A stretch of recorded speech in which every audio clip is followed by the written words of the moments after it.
Okay, I have a question for those who got their kids braces. Now, I'm only going off of experience for myself. I only had braces on my top teeth, and I got them on the braces were when I was 12, but I had an appliance on the top of like the roof of my mouth when I was 9, because I had a tooth that was like pushed all the way back to like my uvula. I mean, it was crazy. But anyway, my husband never had braces, so we can't go off of his experience. But growing up, so I'm going back almost 30 years, you didn't do braces until you had a majority, if almost not all, of your grown-up teeth. And that was because they knew where everything was landing. They knew what they had to work with. So let's start shifting things around. And as time has gone on, braces have been going on like earlier and earlier.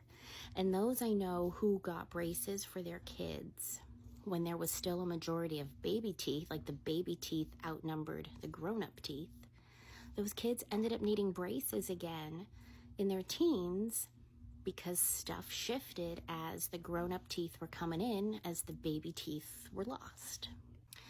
So they're thinking both my son and daughter will need braces. Right now the focus is my son. They just don't see enough like room and bone growth and all that good stuff. And I get it. But they want to do like an orthodontic consultation sooner than later. And he's 9. But I'll have to do some mental math so I can see how many adult teeth he has. Hang on, let me do some counting in my mind. I count 7, and then he has some space from where teeth was pulled like last year in his surgery.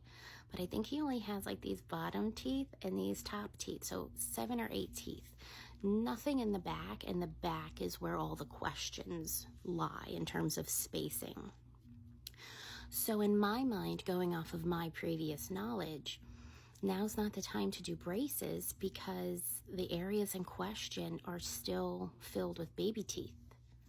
And he has no molar action coming in yet, like, that don't involve losing a tooth in order for it to come in. So I'm not quite sure why we would do braces right now when we don't have all of our grown-up teeth. I'm not a specialist, obviously. I can just do my best with Googling and asking around.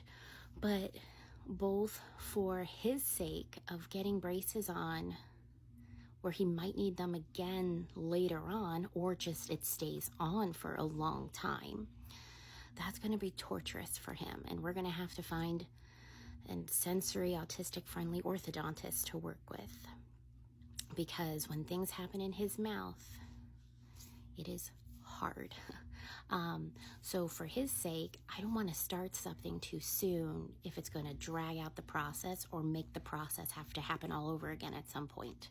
In addition to, it's a pretty penny. So to lay out thousands of dollars only to need to do it all over again or create a longer experience, meaning more money, also something I want to avoid.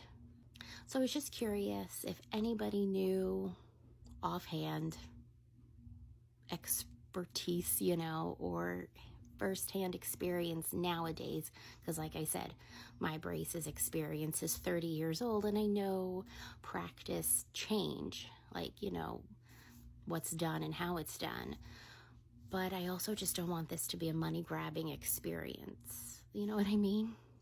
If I recall correctly, I had a friend, she got braces on at 9, and then she needed braces again in her mid-teens, and then again in like her late 20s. And it was just because the timing was all off. And I just don't want to create that for him or my daughter for when this conversation comes up again for her. Okay, that's all I got. Let me know if anybody knows or what their experiences are more recently. So yeah, I hope you're doing well. And I'll talk to you later. Bye.